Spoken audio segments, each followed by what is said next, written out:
Ignite is an ongoing series of speedy presentations. Each speaker gets only 5 minutes and 20 slides that auto-advance every 15 seconds. So it is a pleasure to introduce someone who is a facilitator as well.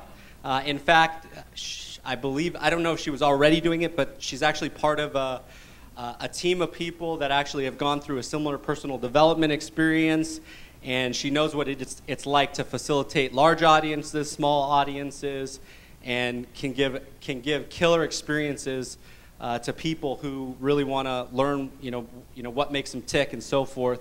And she does a lot of work in the social work field. So it is a pleasure to introduce another facilitator, Dawn. Thank you.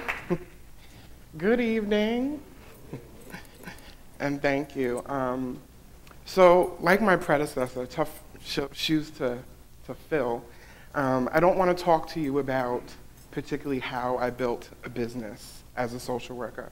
I want to talk to you how literally the most painful experience in my life to date was a springboard for me as a social worker to live my dreams. So this particular story starts with a happy social worker. Blessed and grateful to have chosen a career that literally in every moment has me serving others. And I was blessed to rise up the food chain and eventually was an associate director at one of the largest human services organizations on Long Island that serves homeless and hungry neighbors of ours.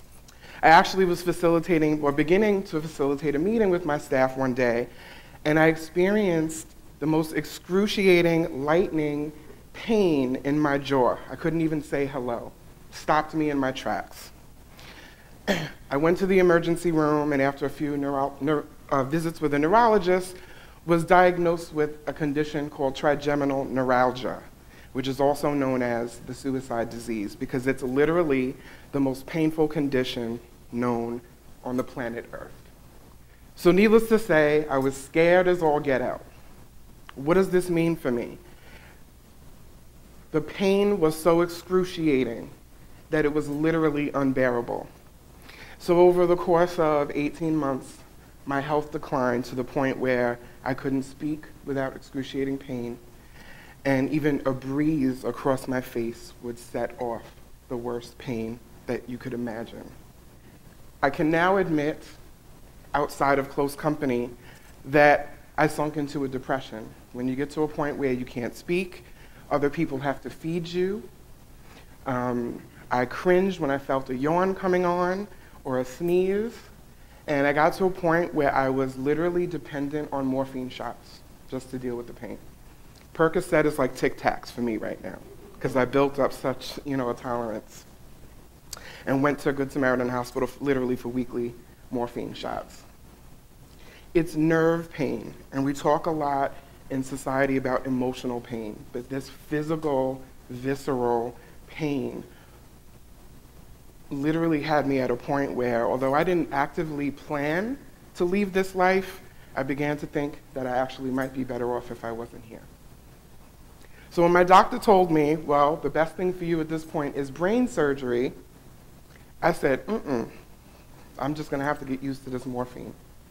They told me they'd have to drill a hole in my head and put a medical-grade Teflon sheath around the nerve so that the blood vessels that were pressing on it and causing the pain could not do their job at that point. One day I was at home and I had an attack and was literally screaming. My mother, who has MS, was home, and hearing her cry because she heard me in pain was when the light bulb went off that I didn't have to choose to suffer. And so the night before, when I had my brain surgery in July of 2006, a friend of mine asked me, what are you going to do when you wake up? Not if you wake up. What are you going to do when you wake up? So as you can tell, I woke up. And within 3 months of a miraculous recovery, an unprecedented recovery, I hopped a plane and I went to Brazil, because that's been on my bucket list since I was in 6th grade, and wrote a report on Brazil and the African traditions that are still present there today. Have traveled literally all over the globe, gratefully, since then. And one of the biggest blessings that came out of this is that I finally, as a social worker, in a field where we're told we couldn't be entrepreneurs and actually have wealth or create wealth and actually have a large-scale business that contributes to society, I did just that and established a private practice and a consulting and training business that I am blessed today to enjoy and to work with many of you that are in this room to actually grow.